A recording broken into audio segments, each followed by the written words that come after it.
Hi, it's Mercedes with your Tip Tuesday. Today we want to talk about a couple of things to really organize yourself to deal with this coronavirus and the interruption it's having in business. For the retailers, a couple of things I want you to do. First, you should subscribe to Credit Karma. It's so important to know what the business credit people are saying about you, what your credit scores are, especially if you've been making deals with your credit card companies, your landlords, your utility companies. You want to make sure that they're not reporting negative comments on your credit score, because at the end of the day, we really need to keep that as perfect as possible. Um, it is important to put your business now in hibernation mode, meaning that it's not likely we're going to get back into our retail stores in the next couple of weeks.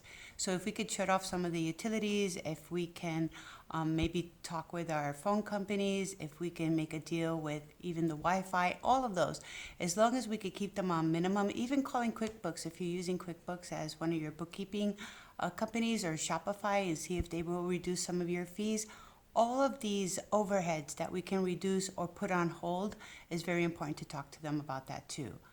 Um, for the brands, I want to advise that it is important not to be an opportunistic parasite. If I get one more email saying that we're all in it together and then you try to sell me something, I'm going to never forget that. So it is kind of important to stay in touch.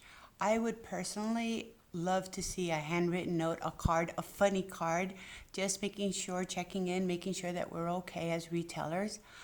It is important if you're an established brand and this is your second or third season. I would project that 50% of what you sold last year is where you want to be with your projections for cutting. You're not going to have the luxury this season of being in a cut to order position, meaning that you would have already had some orders and you can make your projections on MOQs from the factories. I would suggest whatever you feel that you did last year or did last year, cut that in half and go ahead and put it into production.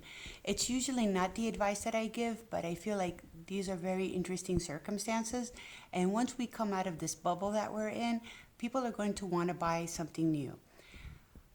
I would say that you want to cut things that are more seasonless and not necessarily heavy sweaters or very lightweight summer goods. You want to keep it what we used to call in the industry transitional merchandise. Merchandise that you could wear basically 12 months a year, but that does not give you a reason or an excuse to just cut boring basics. That is not what people are going to look for.